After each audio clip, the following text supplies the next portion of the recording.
All right, gentlemen. So our major project as we end the semester is the perspective drawing.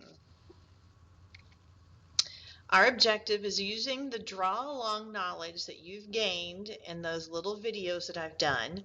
You are now going to create your own perspective world or city. You got some choices. The first choice will be whether you want to create your world/city in either one or two vanishing points. Choose which one you felt the most comfortable. We've explored both boxes and buildings and street scenes in both, so you might have felt a little bit more drawn, no pun intended, to one or the other. So you choose which one you want to draw your picture in. You can choose to create in a vertical or a horizontal city view. Vertical would lend itself towards really tall buildings or something tall that might have,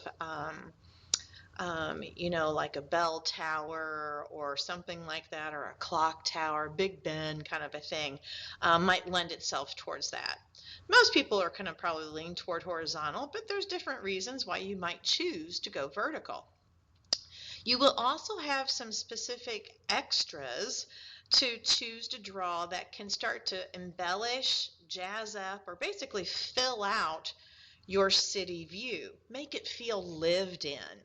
I have several draw along videos, very short 1 and 2 minute ones, to help you draw some of these specialties that most people start to ask for when they want to add things to their picture. What are you required to have, though? You're required to have a minimum of 3 city buildings. Depending on how big they are when you create them, I encourage you to at least fill the space well, design-wise, not ending with a whole bunch of street that doesn't have anything for you to kind of add to your space. All right. Sidewalk. You must have at least one sidewalk. Maybe you want it on one side of the road and not the other. All right, you can have it on both.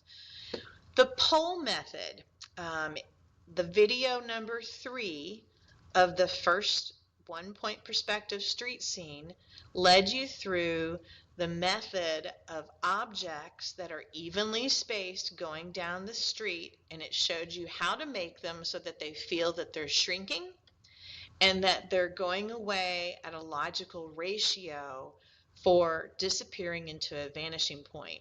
Some of the things that I mentioned you can use this method with would be telephone poles, lamp posts, obviously that are kind of tall like that, fences, mailboxes, parking meters, trees, etc. You need windows and doors. We must have these appear on each building so that it feels logical that we can get into the buildings. All right. How many of those is up to you? I would suggest starting with sketchbook, what we call thumbnail sketches. Small little boxes on a page that kind of sketch out possible street scene views. If you're unsure as to whether you want to do 1 or 2 point, you can play out an idea in both. You can talk to me about your ideas and I can kind of help you choose on what you want to work with and how to get started on your paper best. The thumbnail sketches allow you to kind of play out a possible size, how big you want something to be, or what you want to make dominant in your picture. Another thing to do while you're doing this is to go online and Google 1-point perspective drawings and photographs, as well as 2-point street scene drawings and or photographs to kind of get some inspiration. We do not want to clone somebody else's drawing because that's plagiarism, but we could look at photographs and like a specific view on one side of a street or on the other side of the street from another photograph or picture. So you can kind of merge together ideas from different photographs to create your own scene. If you have a photograph of buildings that you've taken yourself, you could work directly from that. To get the ball rolling, here are some basics you need to know for your sketches. Sketch an idea or doodle, again looking at the internet, right? We don't want to copy. So here's your information of kind of what I just mentioned. Start with either a 1 or 2 point setup, all right? One of the things that I'm going to ask you to do is to move your horizon line when you start your picture up or down. Don't keep the horizon line in the middle of the page. We only did that just so that everybody would stay the same and not get confused when they were drawing in the draw along lessons. There are benefits to having the horizon line raised versus lowered. If you raise the horizon line, you'll have more street down below and a little less sky. The opposite then happens if you lower the horizon line. You end up having a lot less street and more upward building space. I'm also going to ask that you move the vanishing point out of the middle of the horizon line. Again, we only did that for the sake of keeping everybody together during the draw along so you wouldn't run out of space. This move of the vanishing point allows you to have very dramatic, unique kind of perspective images. Elongated streets. Maybe we see more of one side of a street than we do the other. It offers maybe the opportunity if you want to turn a corner. So there's some other benefits to moving that horizon line up or down a little or a lot, and to moving the vanishing point out of the dead center of the page. All right, they don't have to be dramatic to one side or the other, but moving out of dead center is going to benefit you in the long run. Here are some examples of kind of the idea of moving some of these things around. Okay, again, less street down here, the lower the horizon line, more building up above. Down here, more street area and less height up above. Okay.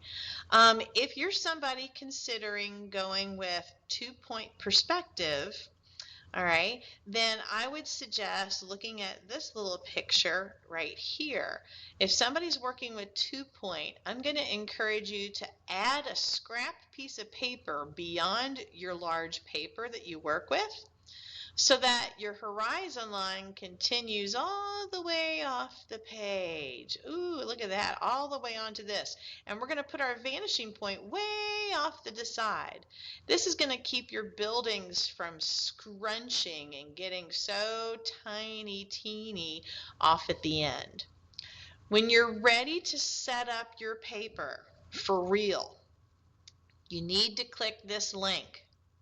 This YouTube link gets you started with how to kind of begin putting things together.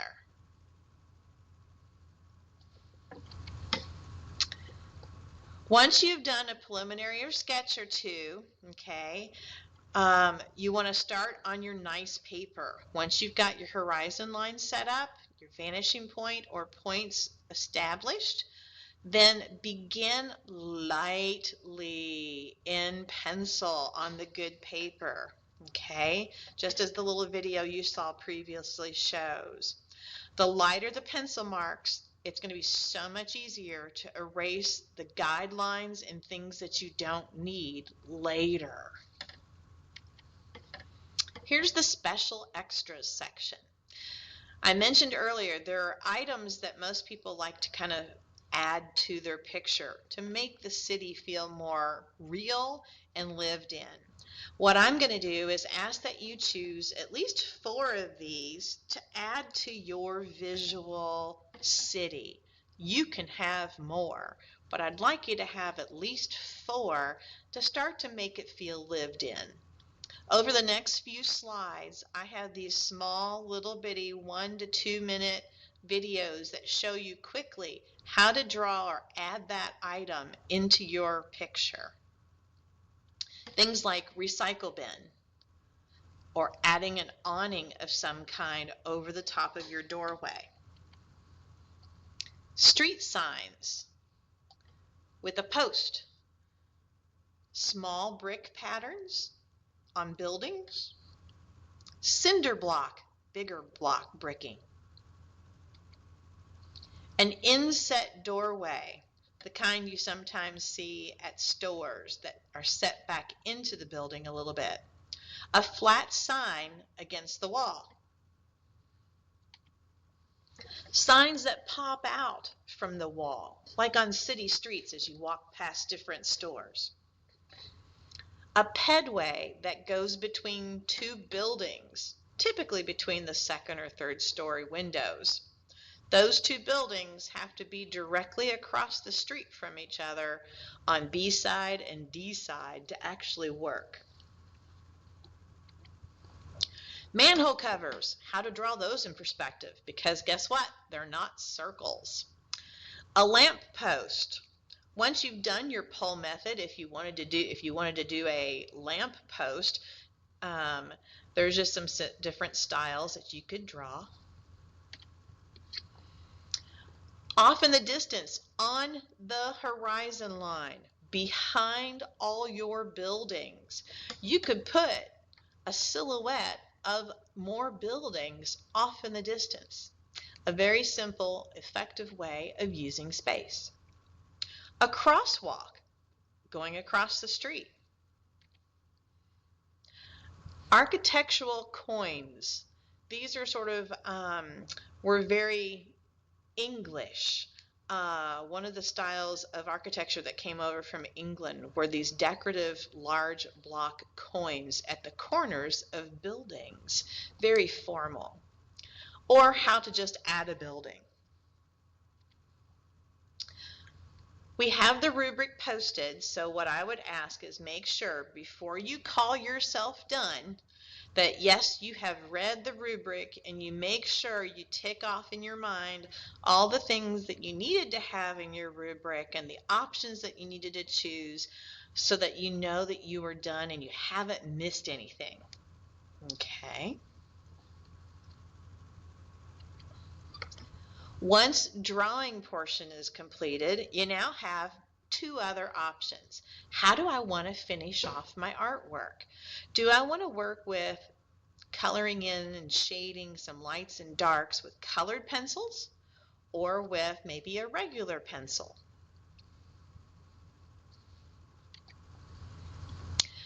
When working with the pencils, here's some information I usually hang in the room to help us.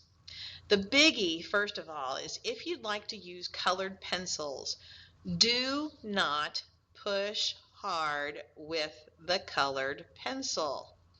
It does not make the color darker. It just makes the color more of itself and waxy. If you go light-handed with the red and push a little bit harder, yes, it gets a little bit more red, but it's not getting necessarily darker if you push more from there. It just gets more red. If you want a color darker to show that it's on the other side of the light or the other side of the building, then start adding browns to that red.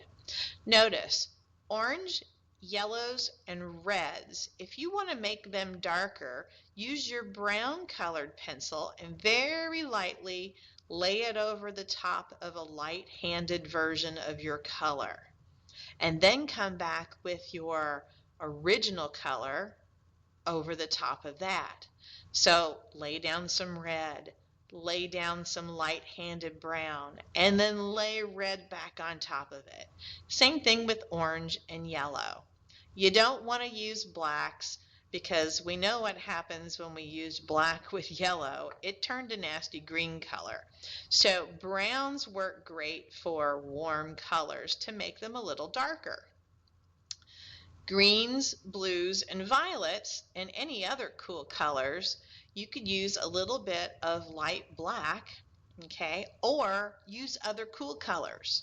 For example, to make green look a little bit more dark, add a little bit of blue to it, or violet. Blue and violet are darker than green. It'll make green darker. Okay, same thing with blue. You could add a little bit of violet to blue, including maybe a hint of black, to make it feel darker. All right, so those are just some suggestions over here of how to mix colors to make them darker, to show the other side of the building. When it comes to value pencils, depends on what you have available for pencils. You could work with just one pencil that you have at home and press harder to get richer or darker sides. If you have some different drawing pencils at home, the more that you have the letter B and the higher the number, the darker the pencil is going to look. So 2B, 4B, and 6B pencils are pencils that are going to be really shaded and dark for shadowed sides of buildings. Here's sort of an overview or a chart to kind of get the feeling for where the sun is shining and which side of objects would possibly be lighter, medium, or dark. On the right-hand side here, this is an example of a one-point drawing where A side buildings are facing us, and then the opposing sides are going down to the vanishing point. If I had my sun in the upper right-hand corner, the left side of each of these buildings of the street is going to be a little, it's going to be a little bit brighter. All right. The A sides are going to be medium to medium dark as it comes closer to us.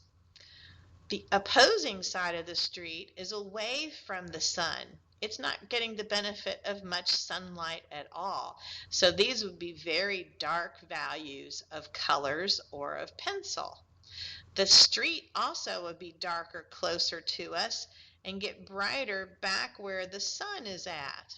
It would get darker down the side streets as well, away from the light. In the two-point example, the sun also being on the right-hand side, that means the A side of these buildings would be brighter and the opposing sides would be darker, as would the street go darker on the left and be lighter and get lighter as it travels down A Street. So again, here's a close-up of those two examples we saw earlier. The light is coming over here from the right-hand side. As you turn the corner, we start to see the darker of the values, right?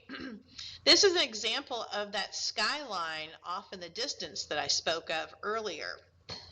Again, it kind of helps to fill out the feeling of the actual street and the city feeling. Once you're all done and you've shaded everything in to the best of your ability, check the rubric again just to make sure everything is there. Erase anything extra that's left or might be a little bit of a mess. Then photograph the drawing by hanging it up. Tape it to a wall or to a fridge temporarily, just long enough to take a nice clean photo in a well-lit room. If you use the tape, please roll the tape and put it on the back. You never want to deface the front of your artwork. Upload the photo to the submissions folder on Schoology.